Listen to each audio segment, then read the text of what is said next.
My name is David. I'm also one of the pastors here. Happy New Year. This is the beginning of the Christian year. We restart as a Christian church the new year every year with the first Sunday of Advent as we begin the waiting for God to do something new. Let us stand for the reading of the Gospel as we begin our reclaiming Christmas sermons. In the days of King Herod of Judea, there was a priest named Zechariah who belonged to the priestly order of Abijah. His wife was a descendant of Aaron, and her name was Elizabeth. Both of them were righteous before God, living blamelessly according to all the commandments and regulations of the Lord. But they had no children because Elizabeth was barren, and both were going on in years. Once, when he was serving as priest before God and his section was on duty, he was chosen by lot, according to the custom of the priesthood, to enter the sanctuary of the Lord and offer incense. Now at the time of the incense offering, the whole assembly of the people was praying outside. Then there appeared to him an angel of the Lord standing at the right side of the altar of incense. When Zechariah saw him, he was terrified, and fear overwhelmed him. But the angel said to him, "Do not be afraid, Zechariah, for your prayer has been heard. Your wife Elizabeth will bear you a son, and you will name him John. You will have joy and gladness, and many will rejoice at his birth, for he will be great in the sight of the Lord. He must never drink wine or strong drink. Even before his birth, he will be filled with the Holy Spirit. He will turn many of the people of Israel to the Lord their God. With the spirit and power of Elijah, he will go before him, to turn the hearts of parents to their children, and the disobedient to the wisdom of the righteous, to make ready a people prepared for the Lord." Zechariah said to the angel, "How will I know this is so? For I am an old man, and my wife is getting on in years." The angel replied, "I am Gabriel. I stand in the presence of God, and I have been sent to speak to you and to bring you this good news. But now, because you did not believe my words, which will be fulfilled in their time, you will become mute, unable to speak until the day these things occur." Meanwhile, the people were waiting for Zechariah and wondered at his delay in the sanctuary. When he did come out, he could not speak to them, and they realized that he had seen a vision in the sanctuary. He kept motioning to them and remained unable to speak. When his time of service was ended, he went to his home. After those days, his wife Elizabeth conceived, and for 5 months she remained in seclusion. She said, "This is what the Lord has done for me, when he looked favorably on me and took away the disgrace I've endured among my people." This is the word of God for the people of God. Thanks be to God. You may be seated. God is always giving to you. God is always giving to you and to me, to us. That is part of the very nature of who God is. And on this first Sunday of Advent, we ask ourselves the question, are you waiting? Waiting to receive God's gift. To receive the gift, Jesus Christ. This is a time of year where we do a lot of waiting, isn't it? I mean, it always seems like we're waiting on something. A lot of us are waiting for the next Christmas gathering or party or thing we have to go to. Sometimes it just feels like an obligation. Waiting for the next time we have to have ourselves and those we love, dressed and ready, or maybe have a present to be present at the next thing that we're supposed to go to. For some of us, though, the waiting this time of year is a little more sorrowful. It's waiting on the next sign or symbol that reminds us that everybody else seems to be having a holly jolly Christmas. But for me this year, Christmas is about loss or brokenness.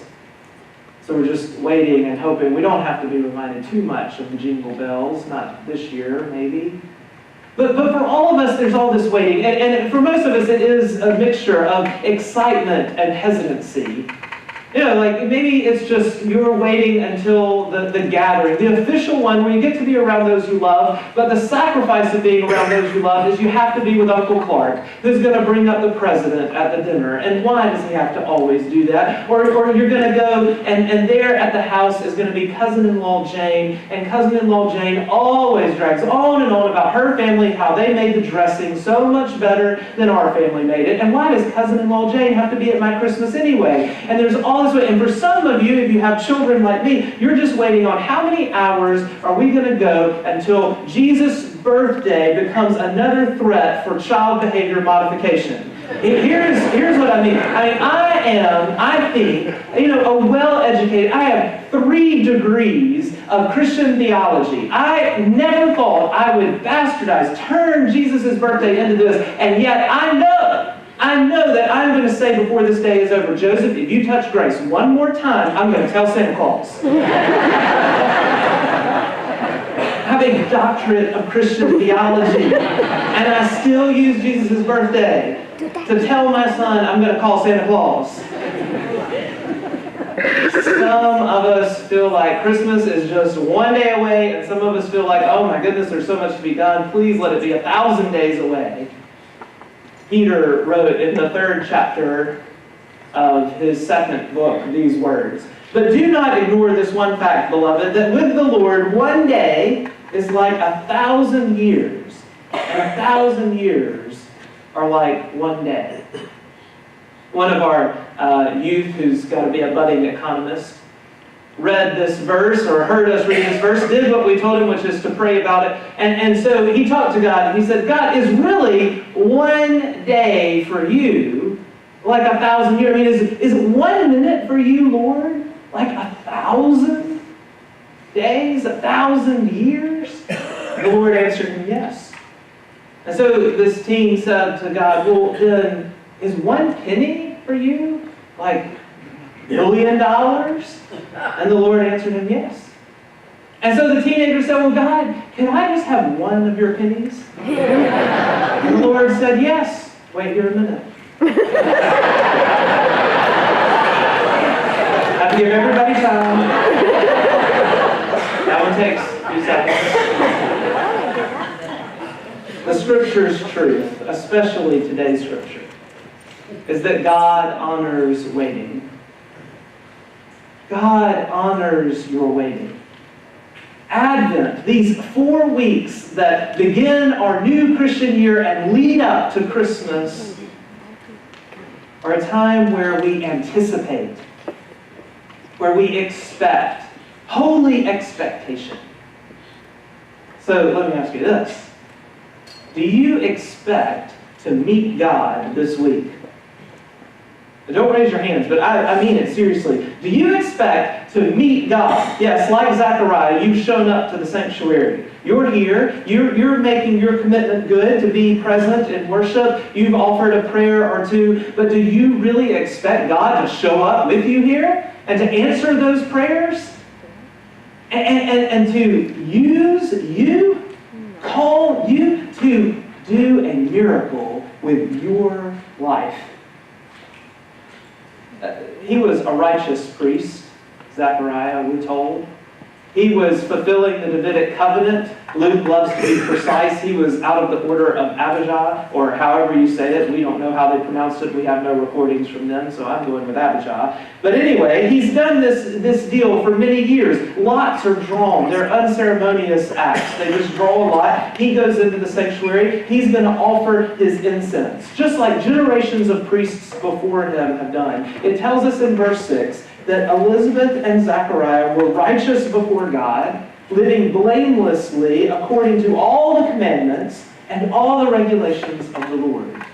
And then in verse 7 we learn that even though they are old in years, as it says politely, they are still without a child. So we can imagine spiritually that Zechariah is and has been praying for a child.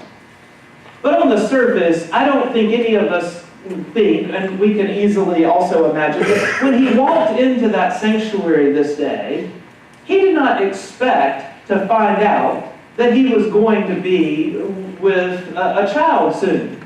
I mean, that's just not what you expect to happen, to go into a sanctuary by yourself and to come out and know your wife has conceived and that you will be having a child. And so he went in not expecting anything out of the ordinary, anything unusual to happen to him. But he got there, and there was an enormous angel standing to the right of the table. And as it unfolded the good news to Zechariah that he was going to have a son, and that he was going to name him John, and that he was going to be this great prophet of the Messiah, and prepare the way for all these people. Zechariah couldn't believe it. I mean, he literally couldn't believe it. Who could believe it? And so he was made unable to speak. He was rendered speechless because of this act. Do you expect to meet God? I mean, really? Are you waiting to meet God, to call you and use you? Zechariah is being told that he will be used in the drama of human salvation. Friends, you have been called to be disciples of Jesus Christ, to be part of the story of human salvation.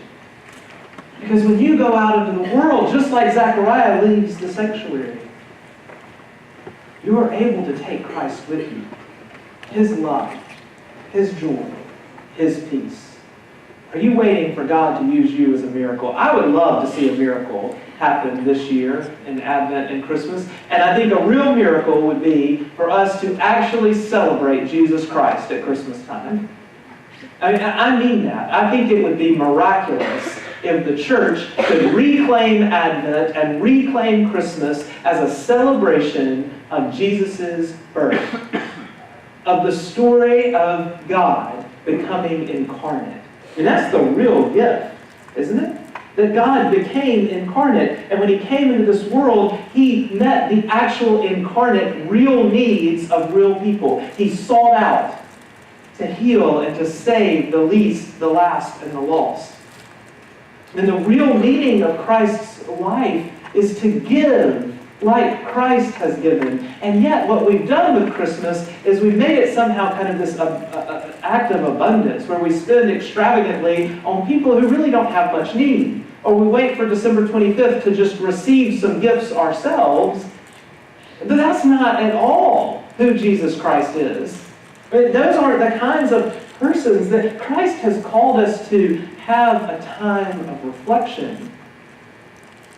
A time to remember that Christ is coming, that Christ has come, and that Christ wants to come into your life in a new way, to do something with your life in a new way. Friends, the angel is here. You may not be able to see him just to the right of the altar. The angel is here speaking. You hear him. You hear God calling you. Or we just decided not to listen, not to wait on God to actually use us. We wait on Santa Claus, but maybe not on God to use me, to use us. So in the face of all this secular celebration that drowns out the spiritual, we too become mute, unable to really speak and proclaim the good news of the angel. The real love and hope, joy and peace of Jesus Christ. The National Retail Association tells us that each average American adult will spend $1,000 on the holiday food and decorations and Christmas presents that will be given out on December 25th. That means in an average house, $2,000 or 4% of the average income of a family will be spent on this one day. This doesn't count Christmas giving, charitable donation. This is just the food and the decorations and the presents that will be given on this one day. Because that's what's happened. We've professed an allegiance to Jesus Christ, but we've really started celebrating materialism and a culture that is nothing like the Nativity. And I'm not trying to be a party pooper. I love Christmas. I mean, ask Elizabeth. I turn into a boy younger than our own son when we get out the Christmas decorations. I do. I love Christmas. I love seeing in their eyes the Christmas tree and playing with a little reindeer on the. But I know that we can reclaim the spiritual aspect of this season and celebrate the real reason the meaning behind Christmas, which is the incarnation, and God's call to actually incarnate himself through us. That we too get to participate in Christmas, in the miracle of the birth of Christ in new ways in our world. That's what really excites a Christian about Christmas. Is that we have a part to play, a role to play in being a womb for Jesus in this world, to be born in new ways. Mike Slaughter, United Methodist pastor, has written this book that's kind of popular and trendy because it's got a great title, Christmas is Not Your Birthday. He's trying to help us remember that it's Jesus' birthday, not ours. That's why Levi and I wanted to preach this sermon series, Reclaiming Christmas. Because we want to give you the broader missional vision of what Christmas is all about. It's about living and giving like Christ. Zachariah and Elizabeth are not rich and powerful people. These two that we've started with this morning, that Luke starts the whole gospel with, I mean, actually, they're overlooked by the rich and powerful. Because the people who mattered and the people who had influence wouldn't have cared about an old barren couple. And they wouldn't have cared about an unwed, pregnant teenager who happened to be named Mary. And they wouldn't have cared about the people relegated to take care of the sheep that we call the shepherds. All the people of the Nativity are people that no one who had any power or influence cared about at all. And you know what that teaches us? That God chooses and continues to use regular old folks just like us sitting in this room today. And that is terrifying. Good news. It's good news because it's the proclamation of Christ being born in a new way, the advent of his coming in a new way into this world. But it's terrifying because it means you're part of the unfolding drama of humanity's salvation. You are part of the healing of the nations. You are part of the liberation of the oppressed. You are part of the good news of God delivered in this community and in this world. God chooses you to be used, to be filled, to be given Christ in a new way. So I'm looking for a Christmas miracle. That is for us to take on new traditions and a new way of celebrating Christmas that actually celebrates who Christ is. And you see, that's the power of Emmanuel, God with us. God gives us the power to change the world, to change the culture. We can do it. The world is looking for something big to show up in the elaborate and the expensive and the extraordinary, but he shows up in the ordinary. He shows up in us, in our lives. If we're ready, if we're waiting, if we want to receive God's gift, Christ. And it's going to take some sacrifice. And this is where, it really does start to turn the tide of this holly jolly notion of Christmas, because Christmas and sacrifice don't really seem to go together at first. I mean, in fact, the word sacrifice isn't really a comfortable word. It's not really a Christmassy word. But my goodness, everyone involved in the story is making huge sacrifice. I mean, Mary and Joseph are going to be rejected and ostracized. John, who we're going to preach about next week, he's assassinated. The son born to this Zechariah. Jesus himself will live and give every day sacrificially.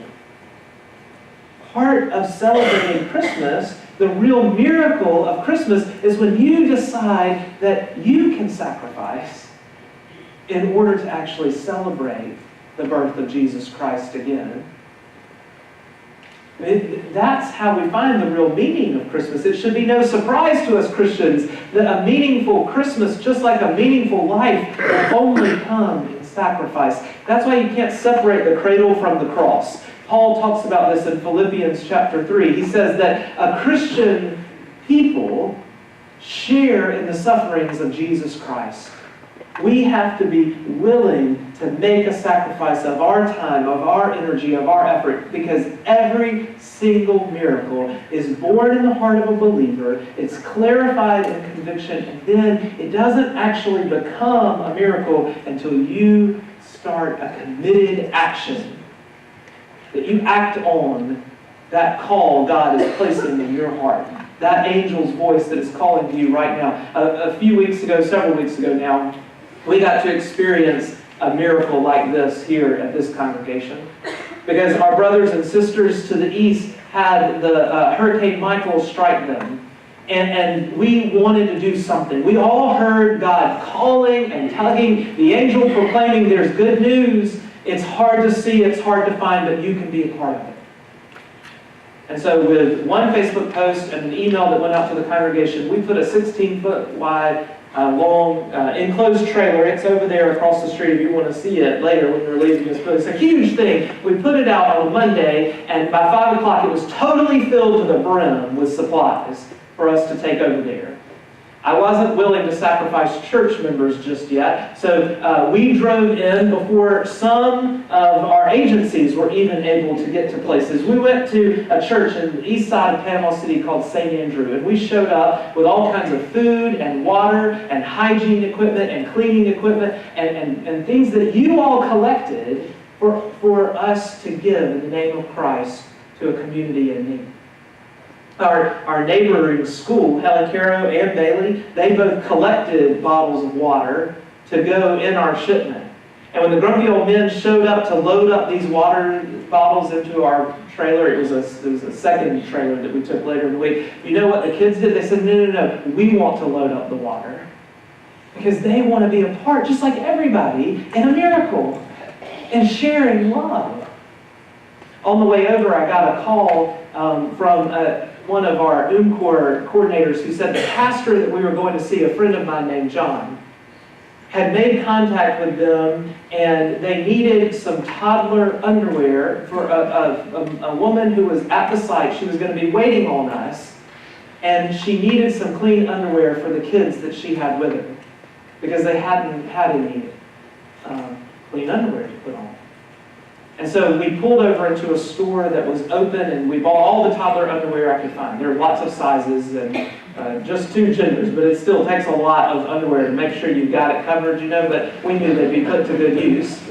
And so we show up, and this woman was over to the side. She'd been waiting there, and I'm going to talk to her while the volunteers are unloading all of your supplies, and she says, kind of embarrassingly, I know that you brought this water for us to drink, but can I bathe the kids with it? I said, of course, you bathe the kids with it. We just want you to use it. So she took them into the side of the youth room, and she bathed them with the bottles of water and the soap that we had collected and brought, and put the clean underwear on them. It was the first time they had clean clothes in 4 days. Because there's no way, I mean, you know what it's like. I mean, maybe you don't. I don't know if I even know what it's like to not have water. I mean, to not have water. We showed up because we listened, we believed, we were ready to be good news. That's what Advent's all about. Advent is about us waiting. We sent several work crews over there now. Our next one goes Friday, December 14th. A real Christmas miracle would be if someone in here decided, you know what, I'm going to sign up for one of our work teams to go over there and to help clear a house or put another tarp on the roof. They're out of the immediate need of things like water and power and supplies. Now they just need hands and feet. A real miracle this Christmas would be if someone in here said, you know what, I'm going to go talk to Pete King and I'm going to sign up for the Costa Rica mission trip. We have one happening in January, another one's coming up in June, because I want to help be the good news abroad, just as Christ has called us to the ends of the earth. A real miracle would be if your family decided we're going to spend just as much on foster children in our United Methodist Children's Homes as we will on our own children, and make that kind of donation to the White Christmas Offering. Or we're going to make a life-giving donation to the United Methodist Committee on Relief and the disaster work that's going to be needed for the next years to come. A real miracle would be if your family adopted one of our angels and spent time together shopping for that angel, or visiting a senior who hasn't had human touch or conversation for some time, or taking a shift at the redemption store, or saying, you know what, instead of buying another ornament or Christmas candle for everybody we got to get one for this year, what if we make a donation to the future of our church in this community? And you make a contribution to our capital campaign that's coming. These are the kinds of calls that Christ is proclaiming through his angel. But we have to be ready. We have to be waiting to be used, just like Zechariah and Elizabeth. Totally unexpected. God showed up, put them to work in a mighty way to do a mighty thing. You know what Zechariah means? God has remembered. Do you remember God?